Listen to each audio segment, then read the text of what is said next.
शास्त्रों का संपूर्ण रहस्य सरल भाषा में बोल दें तो सुनो। ब्रह्म सत्यम जगत मिथ्या। ब्रह्म यानी कि परमात्मा तो सत्य है और जगत मिथ्या है, और जगत कहीं है ही नहीं। जगत कहीं है ही नहीं। कहोगे ये तो साफ साफ दिख रहा है, ये कैसे नहीं है? तो साफ साफ तो सपना भी दिखता है, सपने के सारे दृश्य साफ साफ दिखते हैं, लेकिन वो दृश्य कहीं सचमुच में है कि केवल आत्मा सुख स्वरूप से सच्चे की तरह मालूम पड़ते हैं? तो आपको यही कहना पड़ेगा, हाँ सच्चे की तरह मालूम पड़ते हैं, सचमुच में वो दृश्य कहीं है ही नहीं। तो समझ लो इस जागने वाले संसार के भी दृश्य कहीं है ही नहीं। ये आत्मा के सकाश में, आत्मा के जादू से कह लो, ये सब के सब दिखते हैं कि सच्चे हैं। और जब जगत सच्चा ही नहीं है तो अब तुम्हारी समस्या कौन सी बची? क्योंकि सारी की सारी समस्या तो जगत को ही लेकर के थी। जब जगत ही झूठा है तो तुम्हारी समस्या अब कौन सी बची? शरीर ही जगत है, जगत ही शरीर है, शरीर की ही समस्याएं हैं। बूढ़ा होना, मरना, प्रतिकूलता, दुनिया भर के कहा सुनी झंझट। इसको भगवान कृष्ण ने गीता में भी यूं कहा है। गीता का चैप्टर नंबर 2 वर्स नंबर 16, 2/16। ना असतो विद्यते भावो।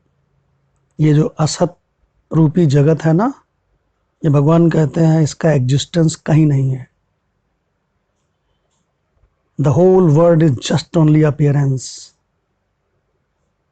और फिर आगे भगवान क्या कहते हैं? ना अभावो, अभाव नहीं है, न अभावो विद्यते सता।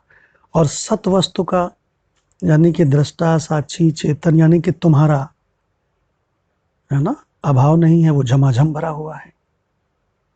तो जब ये बात है तो कहते हैं वेदों में फिर ये काहे को पढ़ाते हैं कि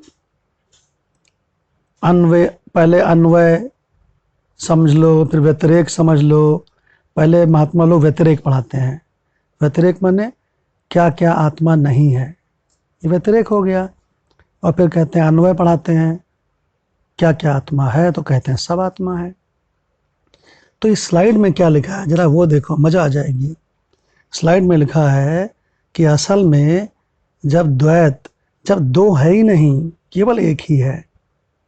जब दो है ही नहीं तब किसमें कौन अन्वित होगा और किससे कौन व्यतिरेक होगा?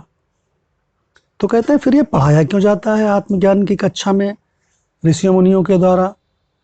इसलिए पढ़ाया जाता है कि तुम जगत को सच्चा मानते हो, तो इसलिए उसको पढ़ा करके, समझा करके उसको छुटाते हैं। ये जितनी भी वेदांत की पढ़ाई है ना, ये उबटन की तरह है। जैसे गंदगी निकालनी हो शरीर से तो उसके ऊपर उबटन और थोप लेते हैं, रगड़ते हैं। तो उबटन इसलिए थोड़ी लगाते हैं कि शरीर में लगा रहे, इसलिए लगाते हैं कि तुम्हारी गंदगी को लेकर उबटन भी गिर जाए, निकल जाए। उसी तरह से ये संपूर्ण शास्त्र न जाने क्या क्या पढ़ाते हैं, लेकिन तुम्हारे अज्ञान रूपी गंदगी को लेकर के हटाने के लिए। यानी कि संपूर्ण शास्त्र एक बड़ा कांटा है जिससे अज्ञान रूपी तुम्हारे कांटे को निकालते हैं। बस फिर न छोटे कांटे से कोई मतलब है, न बड़े कांटे से कोई मतलब है। ओम शांति शांति शांति।